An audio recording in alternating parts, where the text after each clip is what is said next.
This is Michael Swain, Executive Director of Freedom of Religion South Africa 4SA.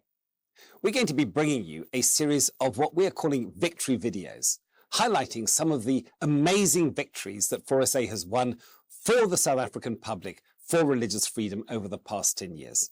We hope that you'll enjoy these, and we hope that you will support us so that we can stay on the front lines of faith and freedom.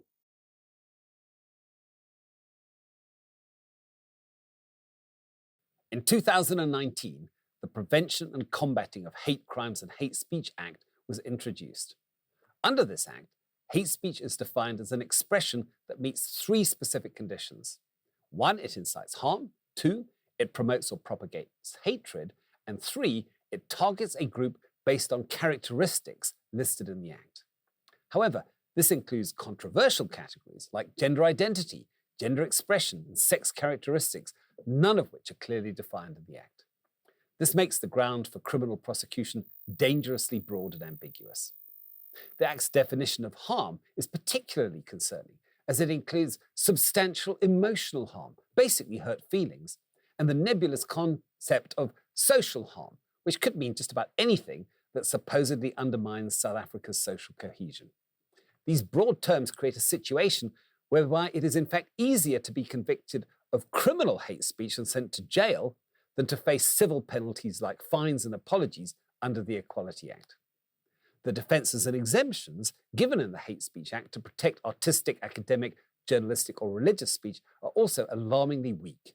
They are structured in such a circular way that they do not provide any real protection at all. Essentially, you're not guilty of hate speech unless the Act determines that you are, which is really no defence at all.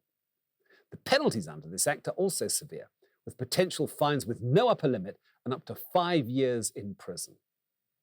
Now, largely thanks to 4SA's campaigns, nearly 200,000 submissions were made by the public in opposition to the Act's hate speech provisions.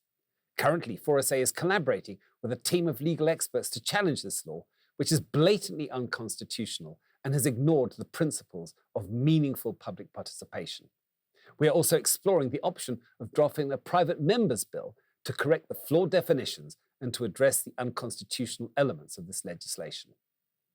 4SA needs your financial support and partnership to help defend religious expression, which could be severely curtailed if the current vague and overreaching definitions of the Act are weaponized against the people of faith in South Africa. Thank you. If you value religious freedom, partner today with 4SA and make a financial donation so we can continue this vital work. Simply scan the QR code or click on the link in the description below.